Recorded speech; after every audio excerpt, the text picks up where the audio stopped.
You know, as fans, we all love watching these fire shonen animes. Watching Aaron kill some Titans in Attack on Titan, or watching Gon going crazy in Hunter x Hunter.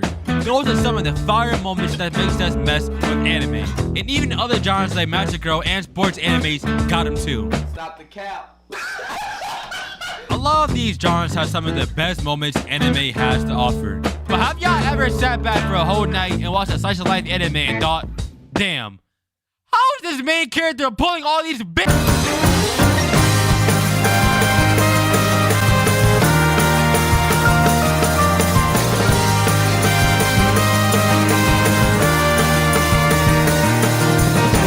Of life anime, the grocery store arcs, the school festival, the after school clubs, the student council having more power than the entire Japanese government. No, deadass. Actually, how do all these 16-year-old kids have more power than the whole entire government of Japan? What the fuck? Every once in a while, a real G guy sit back and watch one of these fire slice of life animes. Yeah, shonen is cool and all, but sometimes I'm trying to get into my feelings to watch a good slice of life. But if we're being honest here, slice of life has to be one of the most oversaturated genres of anime. Every single season, I feel like there are 15 new slice of life animes. Like, what the hell is Insomniac after school? And when can I watch it? That's the thing about slice of life. No matter how trash or how mid they are, we still gonna watch these animes. There's something special about them and different from every single anime genre. Like, have y'all ever watched a 12 episode of slice of life and felt completely empty after? Like, damn, this shit even has a name. Post-anime depression. What is post-anime depression? For longer animes like Naruto, Hunter x Hunter, and Fairy Tail, after they end, I'm like, okay, cool. Time to go watch some hentai. Weird, buddy. But after I'm done watching a slice of life anime, I'm like, and I'm trying to figure out why. Why do all these slice of life animes feel so different from all the other anime genres? Why do I mess with the characters so much? Why are their stories so good? And most importantly, why are slice of life animes so peak? And to answer that question, we need to start with the... We all watch that one anime or show or play that one game that you really mess with, but there's that one character you don't fuck with, but their story keeps putting them down your throat. I'm talking about you, Coco. You will never be better than Linda. I'm sorry, but you did not deserve that shit, bruh. For anime, that's tropes. And don't get me wrong, tropes are fine, because believe me, I'm messing with some tsunderes. But if the character's whole personality is that trope, then there's nothing for me to be interested in because I already seen them before. For example, look at these three characters. Can y'all tell me the difference between them? No, you can't, because they're the same. So what makes a good character? Answer, pulling no females. Because they have to be relatable. Come on, bro. We all know if you got NHK, the Quintuplets, and Domestic Girlfriend on your any-list favorites, you ain't pulling no females, my guy. Wait, ain't this me?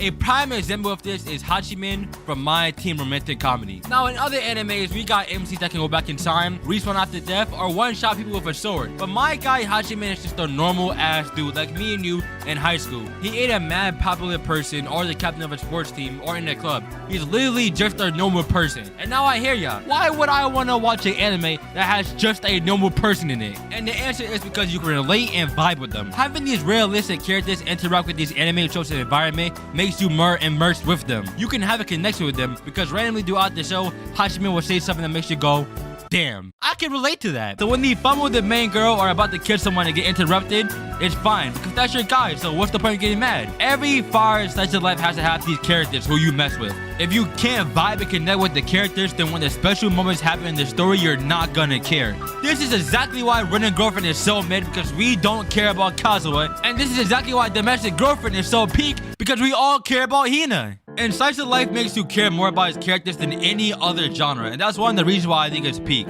because you learn about their backstories, personalities, and goals from the start of the anime. So when you finally get to that goal or pull that one girl, you get hyped because your G finally did it. But even if you have characters that everybody likes, you still need a fire. Listen, I know what a lot of y'all are thinking right now. Stories? What story? Now, I know a lot of these slice of life animes have like 0.0 story. Like, I messed with Horror Mia, but can anyone tell me what the narrative was? The whole story is just the characters talking. Hold up, run that back. The whole story is just the characters talking. The stories of slice of life animes are different because they are character driven. See, Isekai and Shonen are plot driven because the arcs are based off of the overall plot.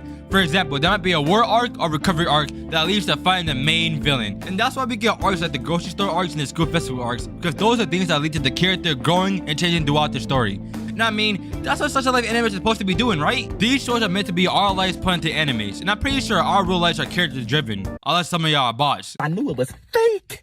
I knew it. Think about all the great such a life animes you watched. I guarantee you the first thing you remember is the characters. When I think about Love is War, I ain't thinking about the elite school or what date the school festival is gonna be on. I'm thinking about Chika, Kagura, Miku, and my guy Ishigami. The perfect example of what I'm talking about is Shihara Furu. Now I'm gonna put y'all onto this golden anime because a lot of y'all are sleeping on it. But basically, it's a slice of life anime about this card game called Kanzen. And Kanzen is basically a game where you have to listen to someone reading a card and pick the card faster than your opponent. And the game is actually really fire, but none of that matters. What matters is the characters and how they relate to the story. When the anime first started, we get introduced to our main girl, Chihara. Her personality, her backstories, her families, her dreams, and just basically who she is as a character. And once we vibe and mess with her, that's when we start getting into the Kanzen. And every character plays the game different, from the way they set it up to the way they swipe at the cards. So win or lose, it changes the entire character, making us care about this game. And that's the main thing. I'm gonna be honest with you, as a black American, I do not give one damn about Kanzen. But when you made me care about the characters, it makes me care about the main story of the anime. The reason why slice of life animes hit so hard are because the stories are driven by and focused on the characters. So much so that people start connecting real life things to these characters. That's why when people see Kanzen, they think about Chihara Furu, or when you see a violin, they think about Yulai and April, or when you see a jail cell, they think about Aromaga Sensei. And that's why people get post-anime depression, because they are so connected to these stories and characters that they can't let it go. The most underrated thing we're making a peak slice of life anime is the vibe. Yo bro, if you cut me off one more time. The most underrated aspect of what makes an anime golden is the vibe of the show.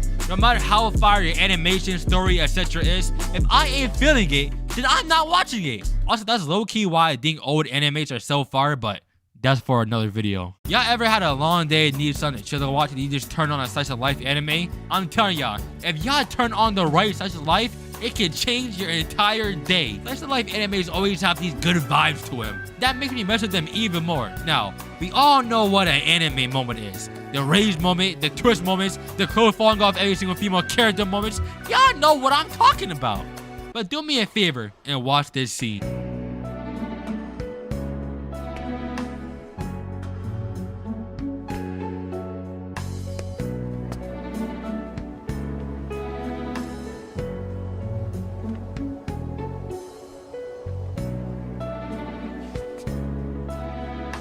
I remember the day I watched this anime, I was in the library and I had a test and I wasn't messing with it. I just said, you know what bro, I need to chill, I need to watch some anime. And I turned this on and I saw this moment and suddenly my whole entire day got better. These are truly the moments that make slice of life peak. Now I don't know what y'all call these moments, but almost every single slice of life anime has them. I personally call them the vibe moments.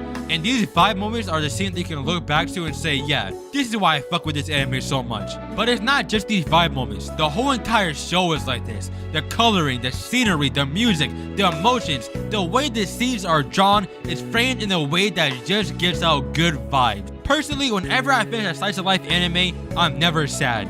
Now don't get me wrong, Anohana and Yulai and April have me in my feelings. But after some time, I always feel good. And there's nothing I hate more than when people get depressed about such a life anime because they think they couldn't accomplish what the character did. They think they couldn't pull that girl. My guy, stop!